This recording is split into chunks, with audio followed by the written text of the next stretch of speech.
Bunny combination వస్తుందంటే ఆ movie మీద ఎక్కడ లేనటువంటి భారీ అంచనాలు ఉంటాయి. అదైతే పుష్ప 1తో అన్న విషయం మనకు తెలిసిందే. ముఖ్యంగా ఈ మూవీ మీద ఫోకస్ నార్త్ బెల్ట్ లో ఎక్కువగా ఉందని చెప్పాలి.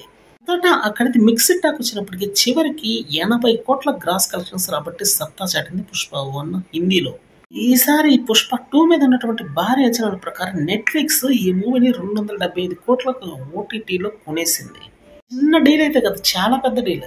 మూవీ మీద ప్రామిసింగ్ హిట్ ఉంది అన్నటువంటి టాక్ అయితే నడుస్తుంది కాబట్టి ఈ మూవీకి అంత ఖర్చు పెట్టడంలో తప్పేమి లేదని కొన్ని ట్రేడ్ వర్గాలు అంటున్నాయి. సాధారణమైనటువంటి స్థాయిలో ఈ మూవీ మీద అంచనాలు ఉన్నాయని ఖచ్చితంగానే చెప్పుకోవచ్చు.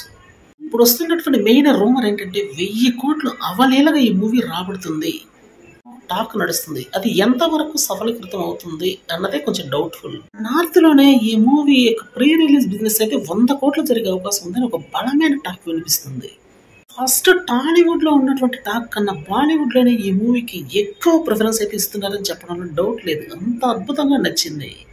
అంత అద్భుతంగా అట్రాక్ట్ చేసింది అక్కడి ఆడియన్స్ ని. అర్జున్ నటించినటువంటి పర్ఫార్మెన్స్ ఆ మూవీలో వేరే రేంజ్ లో ఉంది. అందువల్ల వాళ్ళు బాగా అల్లు అర్జున్ గా కనెక్ట్ అయ్యారని చెప్పాలి. ఆ మూవీ ఎంతటి బ్లాక్ బస్టర్ అయిందో మనకు తెలియదు కాదు. అందువల్ల ఆ మూవీని కూడా కరెక్ట్ గా ప్లాన్ చేసుకున్నారని తెలుస్తుంది. ప్రధానమైనటువంటి హిట్ అందుకున్నటువంటి దేవరా మూవీ మాత్రం ఇక ఆగే పనే లేదని తెలుస్తుంది.